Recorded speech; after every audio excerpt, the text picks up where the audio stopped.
तो hello friend, तो आप लोग कैसे हैं? आई होप आप लोग अच्छे ही होंगे। तो आज फिर से हम आ गए हैं हमारा क्लास थ्री, जो आज फिर से देखेंगे वन लाइनर क्वेश्चन, जो आज हमारे बौद्ध धर्म से संबंधित है। अगर आप लोग ये एक वीडियो देख लेते हैं तो आप लोग को बौद्ध धर्म से एक भी क्वेश्चन एग्जाम में नहीं छूटेंगे, तो आप लोग देखना नहीं भूलें। तो आइए इसी के साथ हम लोग स्टार्ट करते हैं। तो हमारा पहला क्वेश्चन हो जाएगा, गौतम बुद्ध का जन्म हुआ था, कब हुआ था? तो 563 ईसा पूर्व में हुआ था। तो आइए नेक्स्ट क्वेश्चन, गौतम बुद्ध की माँ संबंधित थी, कौन कैसी संबंधित थी? तो कोलिय वंश से संबंधित थी, कोलिय वंश से संबंधित थी। तो नेक्स्ट क्वेश्चन, गौतम बुद्ध के बचपन का नाम था, क्या था बचपन का नाम? तो बचपन का नाम सिद्धार्थ था। क्या था? सिद्धार्थ। तो नेक्स्ट क्वेश्चन, महात्मा बुद्ध का महापरिनिर्वाण हुआ मल गणराज्य की राजधानी, मल गणराज्य की राजधानी कहाँ थी? तो कुशीनगर में। कहाँ? कुशीनगर में। तो नेक्स्ट, गौतम बुद्ध का जन्म कपिल वस्तु के समीप लुम्बिनी में हुआ, जिसका आधुनिक नाम था, आधुनिक नाम था मिंदेई। क्या नाम था? तो मिंदेई। तो आइए नेक्स्ट क्वेश्चन, गौतम बुद्ध ने अपने सर्वाधिक उपदेश किस स्थान में दिए? तो श्रावस्ती में दिए। कहाँ? श्रावस्ती में दिए। चलिए नेक्स्ट, विज्ञानवाद योगाचार की स्थापना ईसा की तीसरी शताब्दी में किसने की थी? तो मैत्रेयनाथ ने की थी। कौन की थी? मैत्रेयनाथ ने। नेक्स्ट क्वेश्चन, 7वीं शताब्दी के करीब बौद्ध धर्म में तंत्र मंत्र का प्रभाव बढ़ने लगा, जिसके परिणाम स्वरूप एक नए संप्रदाय का उदय हुआ था, वो था वज्रयान। नेक्स्ट, बुद्ध द्वारा स्थापित संघ की सभा में प्रस्ताव पाठ को क्या कहा जाता था? तो अनुशासन कहा जाता। क्या कहा जाता था? अनुशासन।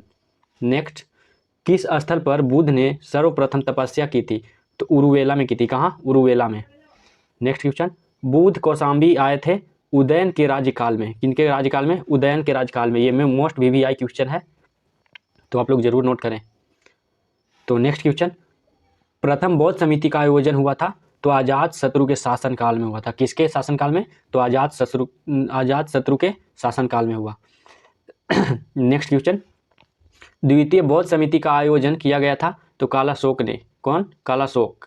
नेक्स्ट क्वेश्चन, बुद्ध की सर्वाधिक मूर्तियों का निर्माण किस काल के अंतर्गत हुआ था? तो गांधार कला के अंतर्गत हुआ था। किसके अंतर्गत? गांधार कला के अंतर्गत हुआ था। चलिए नेक्स्ट क्वेश्चन, मौर्य उत्तर काल में कनिष्क के समय तक कितने बौद्ध पंथों का उदय हो चुका था? कितने हो चुका था? तो लगभग 18 बौद्ध ग्रंथों का उदय हो चुका था। लगभग 18 बौद्ध ग्रंथों का उदय हो चुका था। तो नेक्स्ट क्वेश्चन चलते हैं, सर्वप्रथम किस शासक के द्वारा चलाए गए सिक्कों पर बुद्ध की मूर्ति के बने होने के संकेत मिले? तो कनिष्क। किसके? तो कनिष्क के मिले हैं। किस स्थान पर बुद्ध ने 5 सन्यासियों के साथ संघ की स्थापना की? तो सारनाथ। इसका आंसर सारनाथ हो जाएगा। बुद्ध की सबसे पहली जीवनी का उल्लेख हुआ था, तो ललित विस्तार। किसमें? ललित विस्तार में हुआ था। कालांतर में हीनयान संप्रदाय किन 2 भागों में विभाजित हुआ था? तो वैभाषिक एवं सौत्रांतिक में हुआ था। वैभाषिक एवं सौत्रांतिक में हुआ था। तो नेक्स्ट, बुद्ध के उपदेशों का सार एवं उनकी महत्वपूर्ण शिक्षाएं का आधार स्तंभ थी। तो प्रत्यय समुपराध के। तो नेक्स्ट क्वेश्चन चलते हैं, गौतम बुद्ध ने किसके अनुरोध पर संघ में महिलाओं को प्रवेश दिया? तो ये आनंद के। किसके? आनंद के कहने पर दिए थे। नेक्स्ट क्वेश्चन, संसारिक दुखों से मुक्ति हेतु बुद्ध ने किस मार्ग की बात कही? तो अष्टांगिक मार्ग की। कौन सी? अष्टांगिक मार्ग की बात कही गई है। तो नेक्स्ट क्वेश्चन, बुद्ध ने किस मार्ग का उपदेश देते हुए कहा कि मनुष्य को सभी प्रकार के आकर्षण एवं कायाकल्प से बचना चाहिए? तो मध्यम मार्ग का कायाकल्प से बचना चाहिए। तो नेक्स्ट क्वेश्चन, विश्व का सबसे ऊंचा कहा जाने वाला विश्व शांति स्तूप स्थित है? तो राजगीर बिहार में, हमारे राजगीर बिहार में स्थित है। तो आइए नेक्स्ट क्वेश्चन, बुद्ध की 80 फुट की प्रतिमा जो बोध गया में निर्मित की गई है, वो जापानियों के द्वारा निर्मित की गई। किनके द्वारा? जापानियों के द्वारा निर्मित की गई है। सर्वप्रथम स्तूप शब्द मिलता है ऋग्वेद में। सर्वप्रथम स्तूप मिलता है ऋग्वेद में। ये भी वीवीआई क्वेश्चन है, तो आप लोग जरूर ध्यान में रखें। सारनाथ, सांची, बोधगया एवं कुशीनगर में वह स्तूप स्थित है जिसका संबंध भगवान बुद्ध के जीवन की किसी घटना से नहीं है। वह सांची का स्तूप, जो किसी भी घटना से संबंधित नहीं है। नेक्स्ट, संसार अस्थिर और क्षणिक है। बौद्ध, जैन, गीता एवं वेदांत जिसमें संबंध है वह है बौद्ध का। बौद्धों से संबंध है। किसे है? बौद्धों से। एशिया के ज्योति पुंज के नाम से जाने जाते हैं। एशिया ऑफ लाइट कौन जाने जाते हैं? तो हमारे गौतम बुद्ध जी जाने जाते हैं। गौतम बुद्ध। चलिए नेक्स्ट, सर एडविन एनार्ड की पुस्तक the light of the Asia आधारित है, तो ये आधारित है हमारे ललित विस्तार पर। किस पे? ललित विस्तार पे। तो नेक्स्ट क्वेश्चन, गौतम बुद्ध को एक देवता का स्थान जिस राजा के युग में प्राप्त हुआ था वह है कनिष्क। कनिष्क के शासनकाल में गौतम बुद्ध को देवता के रूप में किया गया था। तो नेक्स्ट क्वेश्चन, भारत में पहले जिन मानव की प्रतिमाओं को पूजा गया था वह थी बौद्ध की प्रतिमा को पूजा गया था। किनके? तो बौद्ध की प्रतिमा को पूजा गया था। नेक्स्ट क्वेश्चन, देश में जिस धर्म के लोग की मूर्ति पूजा की नींव रखी गई थी वह थी किसकी? बौद्ध की, बौद्ध धर्म की। किनकी? बौद्ध धर्म की।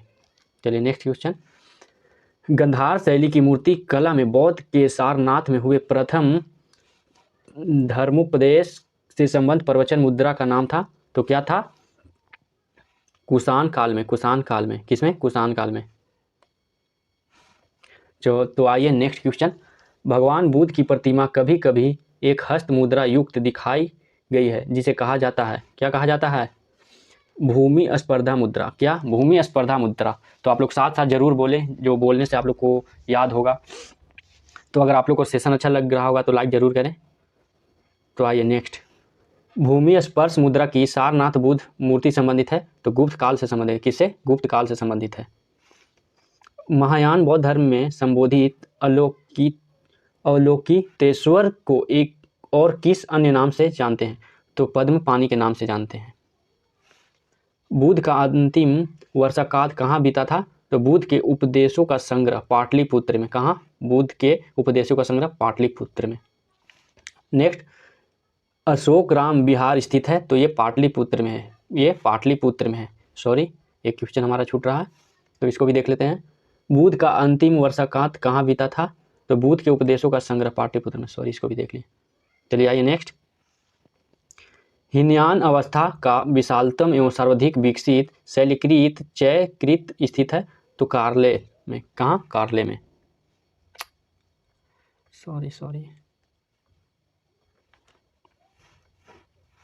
तो कार्ले में। आइए नेक्स्ट देखते हैं, प्रथम शताब्दी ईस्वी में जिस भारतीय बौद्ध भिक्षु को चीन भेजा गया था वह है नागार्जुन। कौन? नागार्जुन।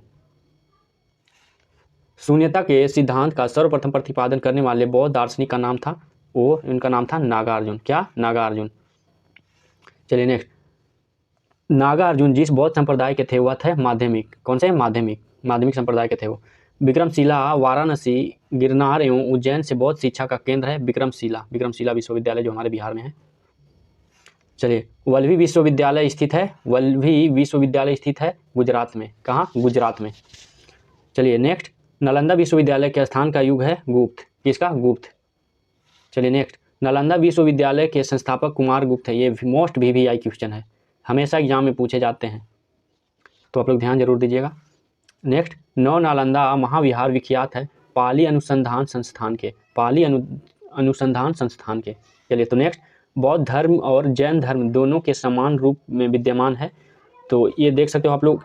अहिंसा, इसका आंसर अहिंसा है, बट अहिंसा को अलग अलग रूप से एग्जाम में हमारे पूछ लेते हैं, जैसे वेद प्रमाणे के प्रति अनास्था, कर्मकांडों की फलवत्ता का निबंध, नेक्स्ट पलानियों हिंसा का निषेध, तो इसका सबका है अहिंसा। तो आप लोग जरूर एकदम ध्यान दें,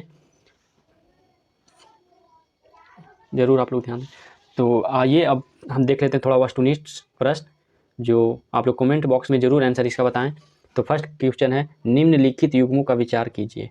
ठीक है, तो पहला बुद्ध के देवतारोपण, दूसरा बौद्धिष्ट के पथ पर चलना, मूर्ति उपासना एवं अनुष्ठान, इसमें से कौन सा होगा आंसर?